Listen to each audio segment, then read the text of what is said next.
Section 65B का certificate दिया जाना आज के इलेक्ट्रॉनिक रिकॉर्ड को इलेक्ट्रॉनिक एविडेंस बनाने के समय बहुत जरूरी अवधारणा है। रोजाना कोर्ट्स इसके ऊपर नए नए विचार दे रहे हैं, नया नया कानून दे रहे हैं। तो आज हम देखेंगे कि आज के केस में सुप्रीम कोर्ट ने section 65B Indian evidence act के सर्टिफिकेट की बाबत क्या नया कानून दिया है।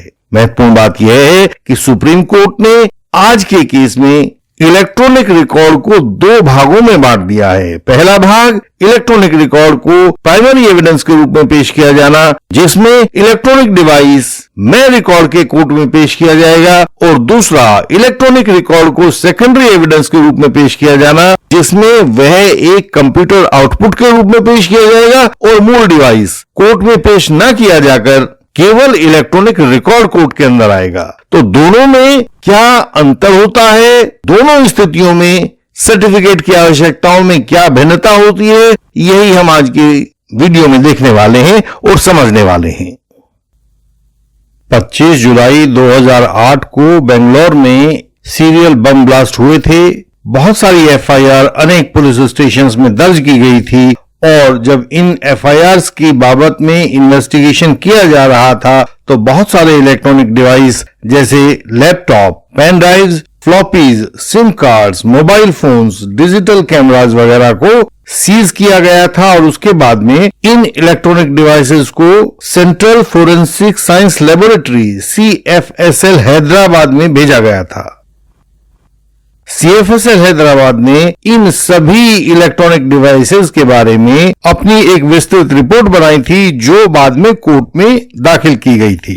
CFSL हैदराबाद ने जब ये सारी रिकॉर्ड बनाया था तो इस रिकॉर्ड के साथ अपना certificate under section 65B Indian evidence act को नहीं भेजा था। ट्रायल कोर्ट के दौरान इस एविडेंस को लीड किया गया, और ये जितने भी तमाम इलेक्ट्रॉनिक डिवाइसेस सीज किए गए थे, इनमें से निकले हुए डेटा को, जिसको CFSL हैदराबाद ने एनालाइज किया था और उसकी बाबत अपनी रिपोर्ट तैयार की थी, इनको उस ट्रायल में टेंडर किया गया था। मुलजिमों के खिलाफ इस एविडेंस को साइट किया गया था, लेकिन ट्रायल कोर्ट ने कहा क्योंकि इस रिकॉर्ड के साथ में CFSL हैदराबाद ने कोई certificate 65B Indian evidence act नहीं लगाया है, लिहाजा हम इस एविडेंस को नहीं मानते हैं, और इस तरह से उन्होंने इस एविडेंस को मानने से मना कर दिया था।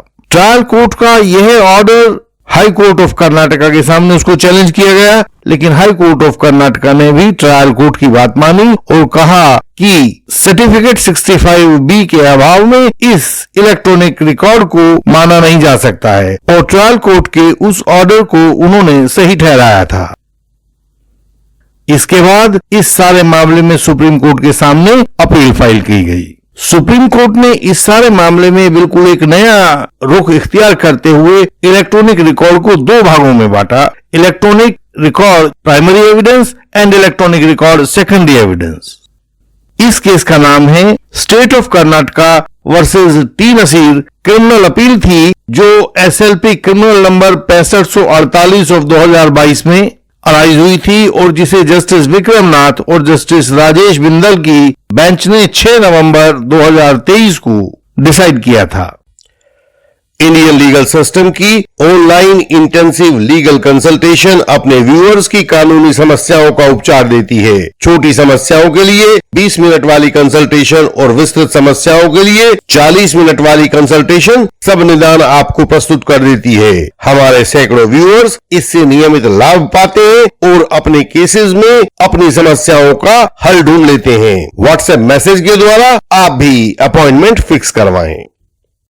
सुप्रीम कोर्ट ने कहा कि हमारे फैसले ने, जो हमने अनवर PV वाले केस में दिया था, उसमें हमारा निर्णय था कि certificate section 65B is not required if the electronic evidence is used as a primary evidence.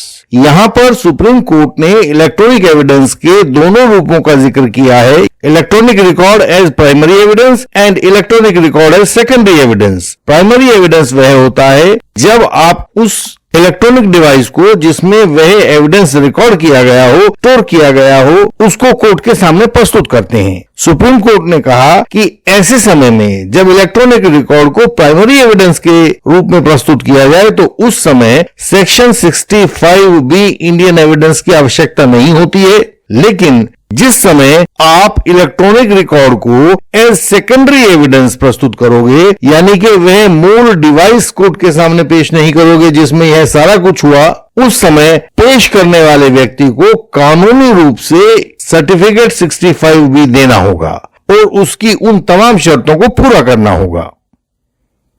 Anwar PV वाले केस में कुछ स्पीचेस थी, सॉन्ग्स थे और अनाउंसमेंट्स थे जो कि रिकॉर्ड किए गए थे। इसके बाद में इन स्पीचेस, सॉन्ग्स और अनाउंसमेंट्स को कंप्यूटर की सहायता से सीडीज में परिवर्तित किया गया था और ये सीडीज कोर्ट में प्रस्तुत की गई थी विदाउट सर्टिफिकेट्स। तब कोर्ट ने उस समय कहा था कि यह बात हम स्पष्ट करते हैं, यदि यह एविडेंस बिना 65B इंडियन एविडेंस के सर्टिफिकेट के दिया जाता है तो यह कोर्ट में मान्य नहीं होगा। दूसरी ओर यदि यह इलेक्ट्रॉनिक रिकॉर्ड एक प्राइमरी एविडेंस के रूप में कोर्ट के सामने पेश किया जाता है, तब इस एविडेंस के सपोर्ट में किसी सर्टिफिकेट की आवश्यकता नहीं होगी। इसके कुछ समय के बाद सुप्रीम कोर्ट ने अर्जुन पंडित राव खोटकर का केस डिसाइड किया था। अर्जुन पंडित राव खोटकर के केस में भी सुप्रीम कोर्ट ने इलेक्ट्रॉनिक रिकॉर्ड को ओरिजिनल डॉक्यूमेंट के रूप में पेश करने और कंप्यूटर आउटपुट के रूप में पेश करने के बीच में डिफरेंशिएट किया था। जिस समय कोई इलेक्ट्रॉनिक रिकॉर्ड ओरिजिनल डॉक्यूमेंट के रूप में पेश किया जाता है, उस समय इसके साथ किसी सर्टिफिकेट की आवश्यकता नहीं होती है। लेकिन जिस समय इस जानकारी को, इस इलेक्ट्रॉनिक रिकॉर्ड को एक कंप्यूटर आउटपुट के रूप में प्रस्तुत किया जाता है, उस समय इसके पक्ष में एक सर्टिफिकेट की आवश्यकता होती है। यदि यह सर्टिफिकेट नहीं दिया जाएगा तो उस हालत में साक्ष्य के रूप में दिया गया इलेक्ट्रॉनिक रिकॉर्ड कोर्ट में एडमिसिबल नहीं हो पाएगा और इसको हम सेकेंडरी एविडेंस कहेंगे। लेकिन यदि इलेक्ट्रॉनिक रिकॉर्ड माय डिवाइस के कोर्ट के सामने पेश किया जाता है तो वह प्राइमरी एविडेंस होगा और उस समय इसके पक्ष में किसी सर्टिफिकेट की आवश्यकता नहीं होगी। उसके बाद सुप्रीम कोर्ट ने अपने एक दूसरे case state of Karnataka versus MR Hiremath 2019 7 SCC 515 का हवाला दिया। इसमें कोर्ट ने कहा था कि किसी भी इलेक्ट्रॉनिक रिकॉर्ड के समर्थन में दिया गया सर्टिफिकेट यदि उसके प्रोडक्शन के समय नहीं दिया जा सका है तो यह एक क्यूरेबल डिफेक्ट होगा। क्यूरेबल डिफेक्ट का अर्थ है कि समय के साथ जब तक ट्रायल खत्म नहीं हो जाता है इस सर्टिफिकेट को दिया जा सकेगा। इसमें यह बिल्कुल मैटर नहीं करता है कि वह किस स्टेज पर दिया गया है। इस MR हिरेमत वाले केस के अनुसार जब भी कोई कंप्यूटर आउटपुट कोर्ट में दिया जाएगा जिसके समर्थन में एक सर्टिफिकेट 65B की आवश्यकता होगी तो उसमें स्टेज महत्वपूर्ण नहीं होगी। किसी भी स्टेज में जब कोर्ट के ध्यान में यह बात लाई जाती है कि इस कंप्यूटर आउटपुट के समर्थन में ऐसा सर्टिफिकेट उचित समय पर नहीं दिया जा सका है तो ट्रायल के समाप्त होने से पहले तक कभी भी उस सर्टिफिकेट को दिया जा सकेगा और जैसे ही सर्टिफिकेट रिकॉर्ड पर आएगा तो उस डिफेक्ट को क्योर हुआ माना जाएगा। अर्जुन पंडित राव खोटकर के केस में भी सुप्रीम कोर्ट ने यही कहा था कि certificate under section 65B of the act can be produced at any stage of the trial if it is not over. यदि ट्रायल समाप्त नहीं होता है तो उससे पहले किसी भी स्टेज में इलेक्ट्रॉनिक रिकॉर्ड के समर्थन में सर्टिफिकेट दिया जा सकेगा और जैसे ही सर्टिफिकेट रिकॉर्ड पर आता है तो वह इलेक्ट्रॉनिक रिकॉर्ड इस सर्टिफिकेट के साथ मिलकर एडमिसिबल हो जाएगा। इस प्रकार से इस वर्तमान case state of Karnataka versus T Nasir का, इसमें सुप्रीम कोर्ट का महत्वपूर्ण निर्देश यह है कि किसी भी इलेक्ट्रॉनिक एविडेंस को जब वह कोर्ट में पेश किया जाएगा तो उसको दो रूपों में पेश किया जा सकता है। पहला, वह इलेक्ट्रॉनिक रिकॉर्ड एक प्राइमरी एविडेंस के रूप में पेश किया जाए। दूसरा कि उस इलेक्ट्रॉनिक रिकॉर्ड को एक कंप्यूटर आउटपुट के रूप में यानी कि सेकेंडरी एविडेंस के रूप में पेश किया जाए। यदि वह प्राइमरी एविडेंस के रूप में पेश किया जाएगा तो उस मूल डिवाइस के साथ पेश किया जाएगा जिसमें उसको क्रिएट किया गया हो, रिकॉर्ड किया गया हो। ऐसे डिवाइस के साथ पेश किए जाने पर उसके समर्थन में किसी भी सर्टिफिकेट 65B की आवश्यकता नहीं होगी और वह पर सी अर्थात स्वमेव ही एडमिसिबल इन लॉ होगा। लेकिन दूसरी ओर यदि किसी इलेक्ट्रॉनिक रिकॉर्ड को एक कंप्यूटर आउटपुट के रूप में पेश किया जाता है, जिसको हम सेकेंडरी एविडेंस कहेंगे, सेकेंडरी एविडेंस के रूप में पेश किया जाता है, उस सेकेंडरी एविडेंस के साथ एक certificate 65B Indian evidence act देना होगा, जिसके दिए जाने के बाद ही वह एविडेंस एडमिसिबल इन लॉ हो पाएगा। दूसरी महत्वपूर्ण बात जो सुप्रीम कोर्ट ने कही है वह यह कही है कि जिस समय सेक्शन 65B का सर्टिफिकेट दिया जाना लाजमी होगा, उस समय स्टेज महत्वपूर्ण नहीं होगी कि आपने इसे एविडेंस दिए जाते समय ही सर्टिफिकेट साथ में लगा दिया है या बाद में किसी अन्य स्टेज पर इस सर्टिफिकेट को लगाया है। लेकिन ट्रायल समाप्त होने से पहले उस सर्टिफिकेट को लगाया जाना लाजमी है। यदि वह सर्टिफिकेट लगाया नहीं जा सका है तो एविडेंस एडमिसिबल नहीं होगा।